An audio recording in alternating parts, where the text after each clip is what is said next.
I made it part of my morning routine to go outside, have a cup of coffee, and listen to this app that gives you basically 15-minute summaries of books, right? Kind of randomizes it for me. And this morning, the one that came on was called How to Talk to Anyone. And there was a part that really stuck out to me.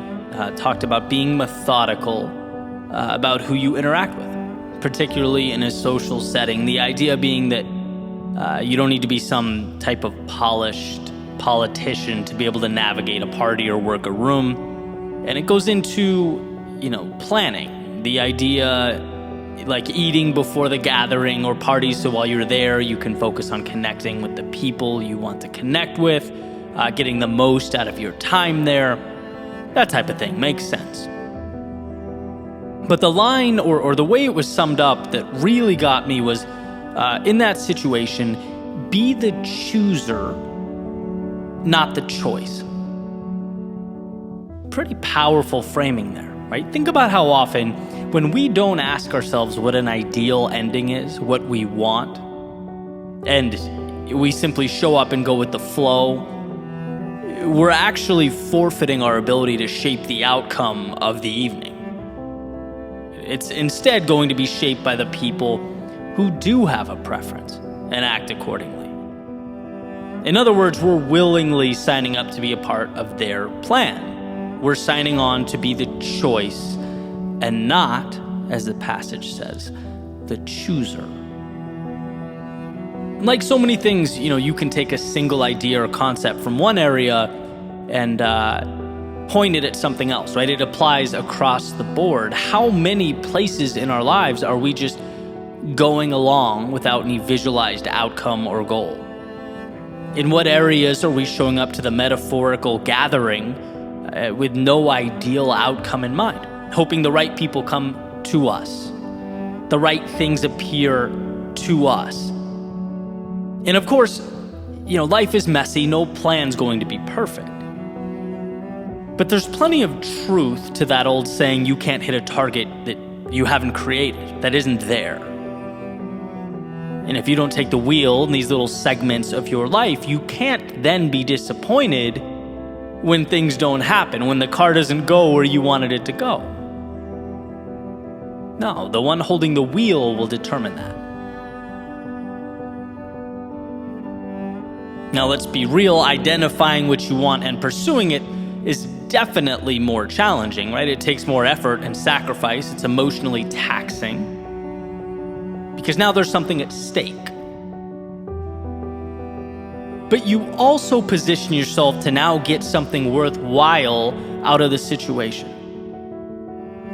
A situation that you otherwise would have had very little control over, right? I've referenced a few times my 8th grade teacher telling us never to hold our hands up to the sky.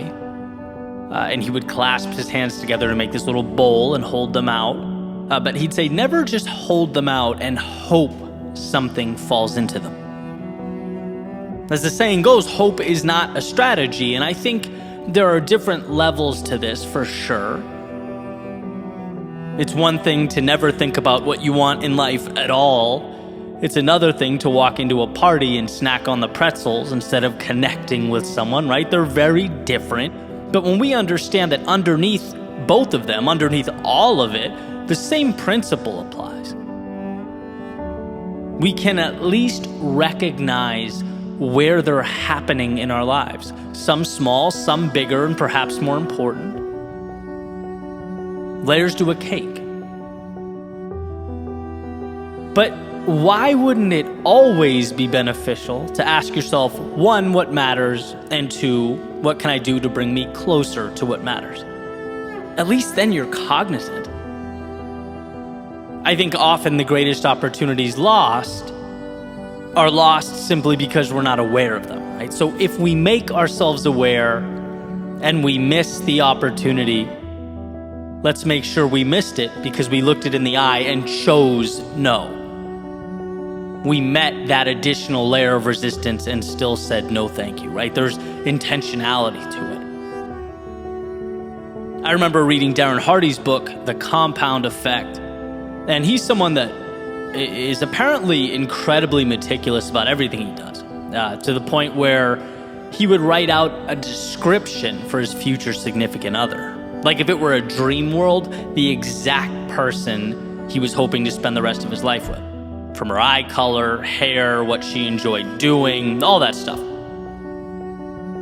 And, it goes to show you the difference a few years can make. The first time I read that, I thought, well, that's way too extreme. I skipped right over it. Now I look at that and I'm like, yeah, he's just creating an ideal so that in the real, tangible world, he can put himself in the best position to attract that person. He's creating a goal.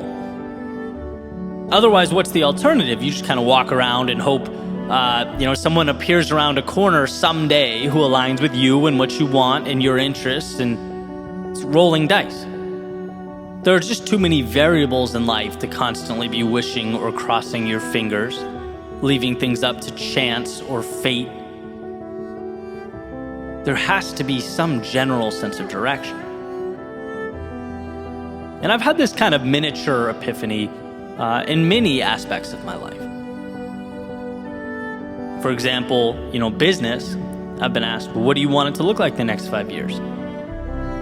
It used to be, 5 years is a long time away. Do I really need to know?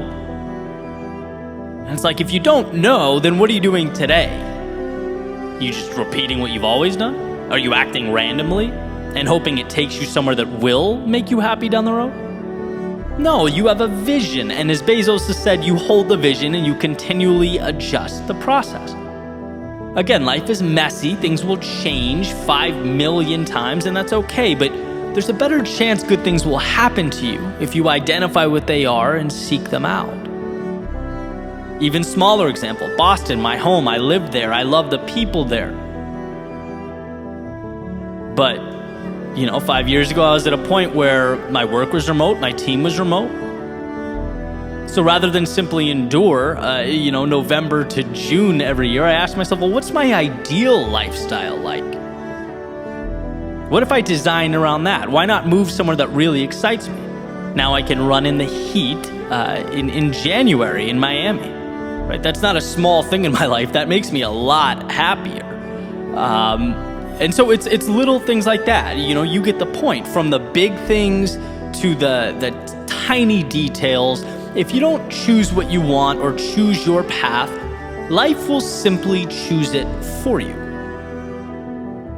And that may or may not, be in line with what makes you happy. Or the idea, as many of us have heard in a different way, if you don't pursue your dreams, you will undoubtedly spend your days working to help someone else build theirs. Without you taking control, taking initiative, life will, and you will become a pawn on the chessboard of life. So ask the questions. Look in the mirror and delve into the aspirations of the person looking back at you. From social events, sure, to your significant other, to your work or business, to your overall life goal. What matters to you? In these various arenas of your life, what does success look like? What does fulfillment feel like? And once you have that blueprint in your mind, you are now on the road to ensuring its construction.